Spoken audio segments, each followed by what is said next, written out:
Good morning, everybody, and good morning for the day class, good evening for the night class. I know that I'm talking to both of you. For that, my name is Mrs. Brewer. You will be hearing from me through the screen for the foreseeable future for our anatomy and physiology class. Welcome to class. I hope you all are seated and comfortable and ready to go over some administrative things for our first day of class. We might be getting to the lecture starting today with chapter 1, but we do have to go over a lot of the syllabus and a lot of the rules. I realize that many of you have been already at Fortis for at least a term, if not more, and I know that you have heard this before. I know that you have gone over it, and hopefully you have already looked through the syllabus, but we are required to go over it, so that's what we're going to do today. So if you look at the screen, starting off, we're going to look at our homepage. Obviously, my homepage looks a little bit different than yours because I am the instructor, so I have some extra abilities, some extra buttons to push. I hope that you guys have seen the homepage. If you click home, we're here with our recent announcement as well as some information about the course. I hope that you had already gone through and navigated through the modules in order to look at what we can see. If you already looked at our welcome message, you will see I posted this yesterday. And this is just a happy new year to everybody, telling you a little bit about the course and a welcome video about how this course is going to run. If you have already watched that, then I hope that you have moved on. So starting off, we're going to talk about our syllabus today. If you click syllabus in the left-hand corner, you'll see that we already have a syllabus loaded into the course. So if we look at this syllabus, that's the addendum. So if we open it, we can see our anatomy and physiology syllabus, AHP 216. Welcome to the course. So some of this I do have to read to you verbatim. I know that it is in front of your eyes, but we're just going to hear it through my voice. So our course description, this course is part of a 2-course anatomy and physiology section. We have AHP 216 that you'll do with me that covers chapters 1 through 13, and then you will continue on to AHP 217 with Mr. Brooks, and that is on Monday and Wednesday. Normally it might change in the schedule, but it is going to start here and then move on to the next one. So luckily you do get to keep the same textbook for this course as well as moving on to 217. So here as I said, we'll go 1 through 13 chapters, and then for 217, you'll go 13 through to the end. This course, specifically AHP 216, provides a fundamental knowledge of the structure and function of the human body. This enables your understanding of normal body structures and the functioning of different organ systems of that body. This includes a study of anatomy terminology, so anatomical terminology, basic cellular principles, tissues, organ systems, with an emphasis on the integumentary system, muscular system, skeletal system, nervous, and endocrine system. That is just basically saying the topics and concepts from chapters 1 through 13. For this course, you have our prerequisites. It says none, but all of you should have taken bio before this class. The first 4 chapters are going to be a little bit of a refresher on biology, just with a bit more in-depth conceptual knowledge instead of definitive knowledge. Because beforehand, you were trying to learn the definition of things, but coming into this class, we're going to make sure that you guys are thinking deeper, that you are thinking conceptually. So instead of me asking you what the definition of the mitochondria is and whether or not it is the powerhouse of the cell, I'm going to ask you what might happen to a cell if the mitochondria received a mutation. And you should be able to answer that question. So that's how deep we're going to go into the body in this class. Our total contact hours, we have 80, 40 for lecture, and 40 for lab. Our class is divided between the first 2 hours and the second 2 hours. I know we're not here for a full 2 hours, I'm just rounding up. So the first section, the first half, is technically our didactic lecture, and the second half is going to be our didactic lab. That does not mean we will be spending the last half of class in lab, because we only go into lab once, maybe twice a term, and that is going to be able to dissect something fun. If there is time during this course, I hope that you guys will be able to go into the lab and dissect brain. We use sheep brains or an eyeball, some cow eyeballs. Normally, the priority is for you to go in and dissect a sheep brain during the course, but if we have time, you guys hopefully will get to the eyeball, but I'm not sure. I'm not there, unfortunately, to enjoy that dissection with you. So we want to keep that in mind when we're talking about attendance, because you do have two different types of attendance. If you arrive late, then you are cutting time out of your lecture side, and if you leave early, you are cutting time out of your laboratory time. And we'll talk about what happens if you miss too much of that time just a little bit later. So we have 80 contact hours for in class and about 120 hours for out of class. This is an average, and we'll talk about this in just a moment. We can see all of our course objectives, learning about each section of the chapters that we're going to go through. Luckily, I don't have to say everything. Hopefully, everybody has gotten their textbook already. You should have received multiple emails telling you when and where to get it. If you haven't, please talk to Miss Piper or go and search out Miss Edwards, and we will be able to get you your textbook. But this is up to you in order to go and get it. We also have some additional learning materials that are available through the online database, through our Learn database, and you can access that on our Canvas site in the student resources. If you have any questions about that or need help guiding through it, you can go to our LRC, and our lovely librarian, Mrs. Boyd, can help you out with that in order to find more resources if you feel like you haven't been challenged enough or want to learn more. Our instructional methods, we have lecture and discussion, reading, lab activities, content mapping, writing, homeworks, assignments, and projects. Obviously, this term is going to be a little bit different because you are going to have virtual lectures from me, sending them to you from Japan. And then you are going to have in-class work on your labs. And then, as I said, we only go to the actual physical lab once or twice a term. It is not half lab and half lecture. Your labs via Connect are going to be online, and you can access them week by week in the modules. And we'll take a look at that in just a little bit. The mode of delivery is residential. That basically just says it's an on-ground class, which is why, even though I am talking to you virtually, you do need to be on ground. You have to be on campus in order to receive this information, in order to get points for your attendance, and in order to make sure that we are following the rules that Fortis needs in order to keep this class running. So residential, you have to be there in the residence of the Fortis campus. We do follow the Americans with Disabilities Act guidelines. This refers to whether or not you have an IEP. If you have that and you know what it means, please go ahead and talk to Miss Piper or go directly to Miss Sproles or Dr. Carway to make sure that we can implement that to you.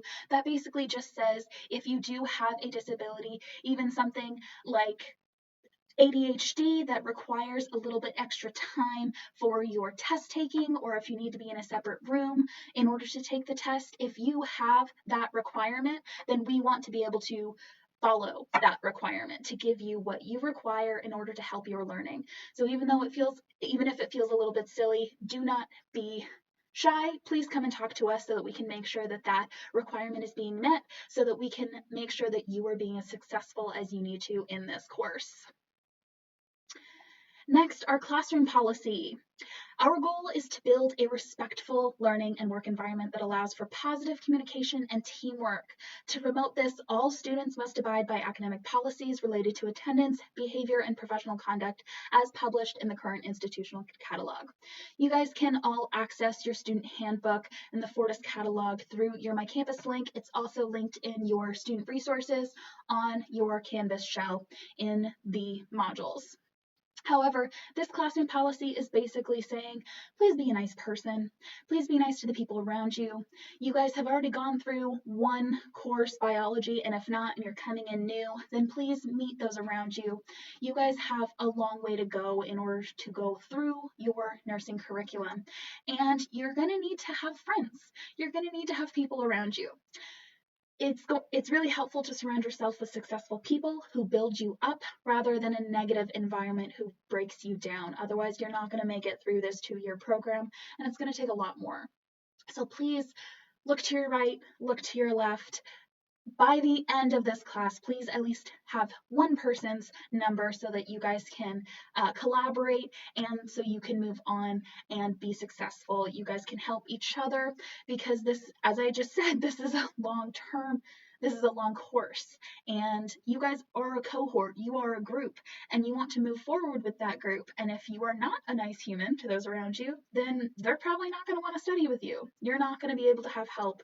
If you miss a day, nobody wants to give you their notes, and we're all adults here. So let's please be nice to each other, be kind, be professional so that you can make friends here, you can network, and then when you go on into the professional environment, you work at a hospital. Maybe you want to work at a different hospital. Somebody in your cohort might be there and could be that network partner that you need in order to get there. Please keep that in mind, even when somebody might not be being the nicest person.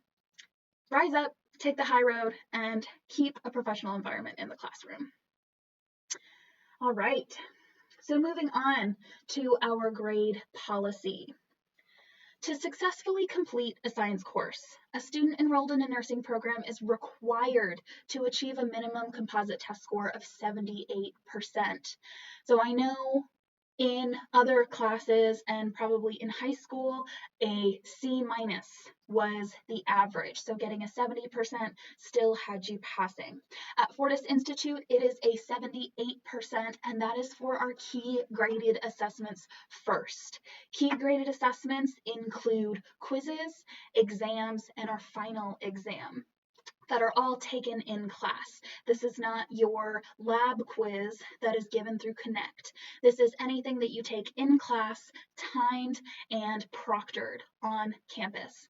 You have 3 quizzes, you have 3 exams, and you have 1 final exam that are going to be given starting week 4. So we have a week 4 quiz, a week 5 exam, and then continuing on. We'll always have a quiz one week and then an exam the next week with some weeks in between up until the end. So for those quizzes and exams, 78% needs to be met in order for you to pass the class. I like to say that there are 3 gates. The first, in order for you to pass the class, the first gate is our 78%. So in order for you to get past that third gate, you must meet the first one. The first gate, 78% in quizzes and exams and your final exam. If you make that, then you move on to the second gate. The second gate is our attendance policy. If you miss more than our attendance policy allows, then you lose a whole letter grade, and then you cannot move on to our final gate. And our final gate is going to be our labs, assignments, and discussions, and we'll talk about that in just a moment. But the first gate is a 78% in our key graded assessments. Exams, quizzes, and our final exam must be a 78% or above in order for you to pass that first gate. So our labs and assignments that are not key graded assessments does not get put in until you've already achieved a 78% in your key graded assessments. Failure to meet any one of these will result in a failing grade of the course. So here I'm going to jump back and forth for a second. I would like to point out, if we look at our grade components and values, our lecture and discussion is going to be pass-fail. So that is you coming to class and our discussion boards. Those are, our discussion in class.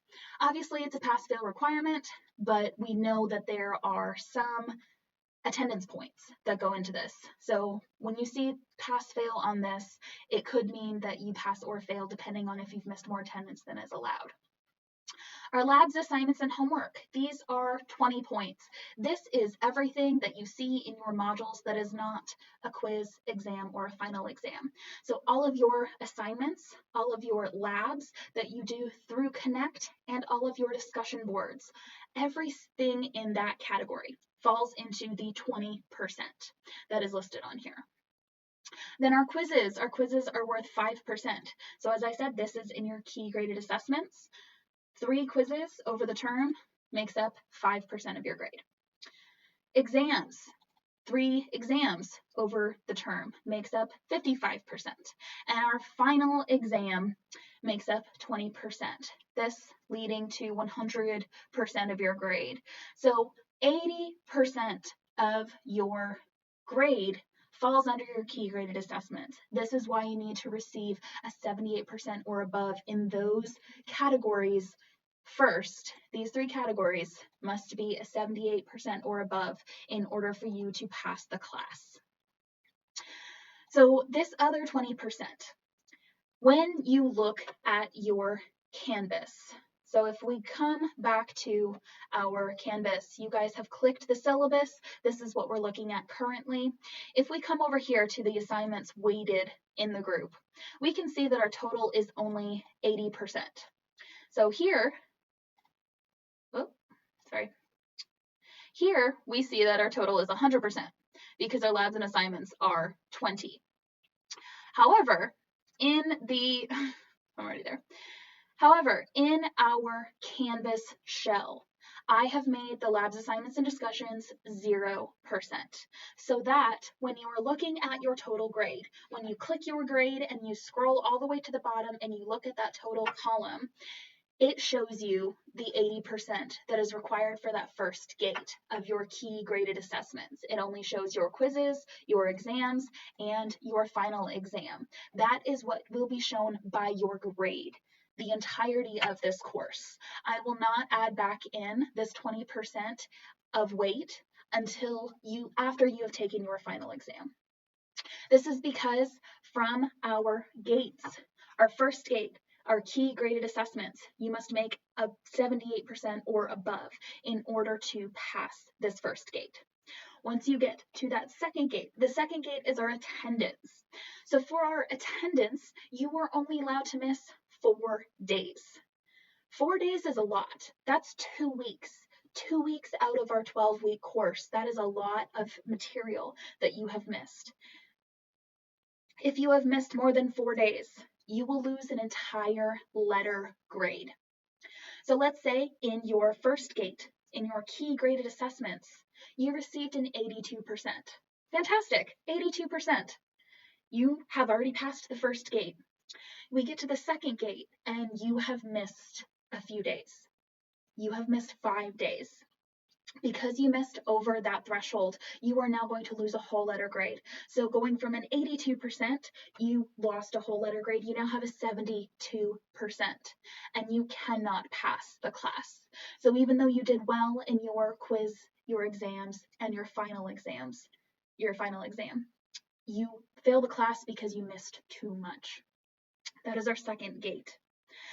If you have an 82% and you pass our attendance, you pass that second gate, you have only missed 2 days, then you're good. You get to keep going. You've passed the first gate with a 78%, above a 78%, and you've passed the second gate by not missing more days. Once we get to that third gate, our third gate is going to be our labs, assignments, and discussions, this 20% here. And the reason why I am not adding it into your grade on Canvas during the course, because you have to pass those 2 gates first before it can even be added in. So we had 82%, you passed the first gate. You didn't miss more than 4 days, you passed the second gate. That third gate is going to be this 20%, because once you've passed those 2 gates, we will then add in your labs, assignments, and discussions grade to your grade that you already have. So if you got an 82%, let's say you did your labs, assignments, and discussions all term. You turned them in on time, you got good grades on them, you completed them all. So you have, let's say, a 92%. Maybe you missed 1 or 2. You have 92% in your labs, assignments, and discussions. So an 82% plus the 20%, that is a 98 or a 92. It brings it up. Maybe now you have, I don't do math, but maybe now you have like an 85%. Fantastic. It brought you up from a B- to a B. You're doing great. And you get to move on to anatomy and physiology 217. AHP 217, you get to work with Mr. Brooks next term. Congratulations. However, if you have done really well on your key graded assessments, your quizzes, your exams, and your final exam, but you did not do your homework all term, you didn't do your discussions, you didn't do Connect, you've passed the first 2 gates, but once you get to that 3rd gate, if you did not do that homework, if you have a 53% in your labs, assignments, and discussions, that grade is going to pull your total grade down because now it's being added, but it might drop you down to a 77% because it is an F, because it is 20% of an F that is bringing down your total. So please don't let any of these gates bite you in the butt. Above a first gate, 78% and above in quizzes, exams, final exam. Second gate, attendance, do not miss more than 4 days. Third gate, labs, assignments, and discussions. Make sure when it is added to that key graded assessment total that it only brings it up, that it doesn't bring it down because you've already passed those 2 gates. You did all of that work. Don't let the consistency over the term bring you down. That is also why it's not being added until the very end, because it doesn't make a difference until the very end. But if you go to your grades, I can't show you on here because it shows everybody's grades. So if you click your grades on your Canvas, if you go in and you scroll all the way down to the bottom, you do see different columns that have this. So it's not like you won't be able to see this total at all. This has its own column that you can look at to make sure that you're keeping it above a 78% as well, so that when it's added in that 3rd gate, it doesn't bring you down. So that is also why if you see that your total is an 80%, it's your labs, assignments, and discussions that are not added in the weight of your grade in the final area. And just for giggles, let's make sure that our night class is doing the same thing. So you'll see me going in here. I am going to go to our assignments area, and they have 100%. So if we do look at the syllabus, in the night class, I haven't adjusted it yet. So we can see that there's a 20%. This gives you 100. I'm going to change that. So let's go back to the assignments. And you can watch me take out this 20% to make sure that they are also at 80. See, we can see that's at 0. And if we go back and look at the syllabus, we can see that theirs is also at an 80%. Their final total in their grades will only show their key graded assessments, 5%, 55% for exams, and 20% for a final exam. But the labs, assignments, and discussions are missing. You can look at that in its own column. And let's go back to our syllabus. So that is why it looks different on your syllabus versus your Canvas area. If we look at our grade point average, you guys can see it is a little bit different. Why our 78% needs to be met, because we at Fortis use a C+ as our minimum grade for everything. So now we're going to look at our class time. So our class time, the distribution of it is going to be different for each one of you. We looked at the top where it said that this is an 8-credit course. It had 80 hours in class and 120 hours out of class. This area is the 120 hours that we were discussing. This is our out of class assignments. Once again, this is an average. This is not what every single one of you is going to use. Some of you are going to use more, some of you are going to use less, but please make sure that after every assessment, every quiz, every exam, and every time that you come into class, you are making a self-reflection on if your study techniques are actually helping you or hindering you. If you are using previous study methods that aren't working with this new level of intensity, then you need to adjust them. And we have a lot of resources and a lot of people that you can talk to in order to adjust them. Or you can also email me in order to see if we could figure out a new study technique for you. So with our out-of-class assignments, for reading, we do want you to read the chapter. You should do preparation. Preparing for class is what gets you your grade, is what gets you to the end.